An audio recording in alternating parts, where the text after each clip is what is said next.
क्या नाम हुआ सर आपका? शिवम कुमार। शिवम कुमार। आप आईटी से पढ़ाई कर रहे हैं अभी?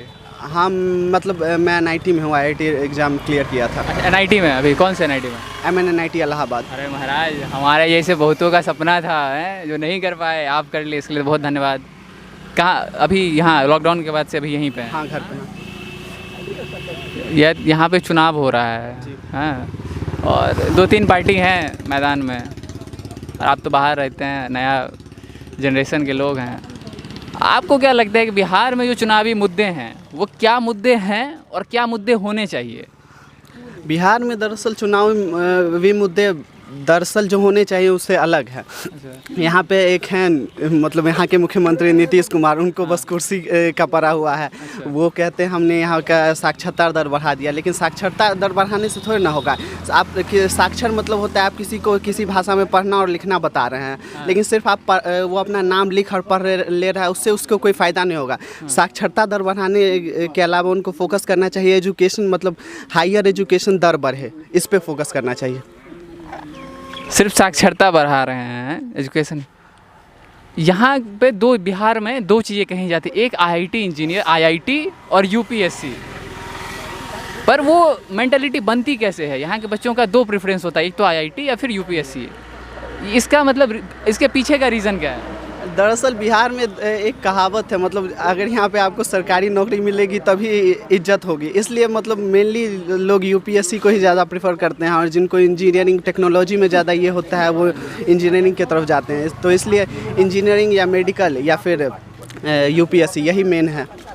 यहाँ पे लोगों को कहा जाता है कि यहाँ पे पढ़ने के लिए बच्चे को बाहर जाना पड़ता है, इलाज के लिए बाहर जाना पड़ता है, नौकरी के लिए बाहर जाना पड़ता है।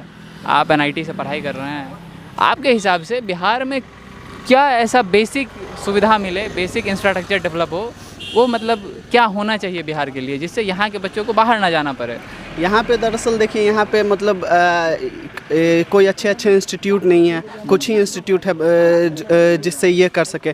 यहाँ पे जैसे बिहार में सबसे ज़्यादा यूपीएससी का निकलते हैं, लेकिन वो भी जाके तैयारी करते हैं दिल्ली से, कुछ ही लोग पटना से तैयारी करते हैं। मतलब उतना कोई इंफ्रास्ट्रक्चर ही नहीं है जिससे यहाँ पे तैयारी कर पाए, इसलिए सब बाहर जाते हैं।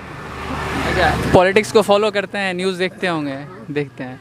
अभी चिराग पासवान है, एलजेपी के नेता हैं, वो कह रहे हैं कि आप वो जेडीयू के अगेंस्ट सभी सीटों पे अपने उम्मीदवार खड़ा किए हैं, और वो कह रहे हैं कि आप हमको वोट दीजिए तो हम नीतीश कुमार को बदलेंगे, बीजेपी का सीएम बनाएंगे। दूसरी तरफ तेजस्वी यादव हैं, और एक तरफ फिर बीजेपी और जेडीयू हैं।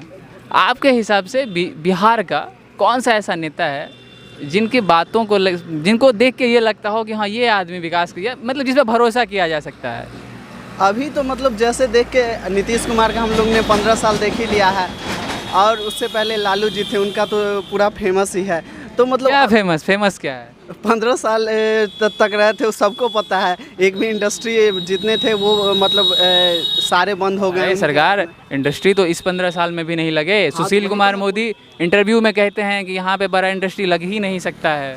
वही तो मैं बोल रहा हूँ, उस टाइम में जो बंद हुए वो इस टाइम में भी नहीं खुले, तो मतलब दोनों एक तरह से बराबर ही, कोई ज़्यादा डिफरेंस तो हुआ नहीं। हाँ। मेरे हिसाब से तो लगभग सब बराबर ही हैं, मतलब कोई कुछ खास डिफरेंस नहीं है किसी में, सब एक ही हैं। तो आपका वोट बन गया है? जी। आप जब वोट डालने जाएंगे तो क्या सोच के वोट डालेंगे?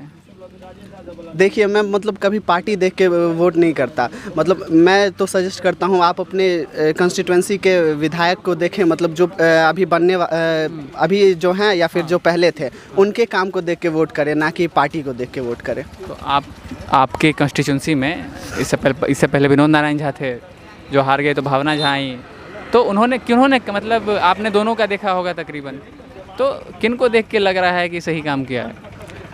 देखिए, मैं तो ठीक है, वो तो आपके सामने 2 कार्यकाल हैं, अगर आपको रेट करना हो, आप क्लासिफिकेशन करते हैं ना मैथमेटिक्स में, तो आपको अगर मतलब अलग रेट करना हो अलग-अलग, तो क्या दोनों के कार्यकाल में कितना अंतर है? अंतर तो थोड़ा मोड़ा है, देखिए मतलब। अच्छा। वो मतलब मैं ज़्यादा यहाँ पे रहा नहीं हूँ, लेकिन जितना रहा हूँ मैं रेट करना चाहूँगा तो एक को 3 दूंगा तो दूसरे को 3.5, मतलब कुछ ज़्यादा आकाश पाताल का अंतर नहीं है, थोड़ा मोड़ा का ही अंतर है। और यहाँ की लोगों की जो कुछ समस्याएं हो, जो यहाँ के लोगों के लिए बहुत ज़रूरी हो पर मुद्दा नहीं बन पा रहा है, यहाँ पे क्या होना चाहिए ऐसा कुछ?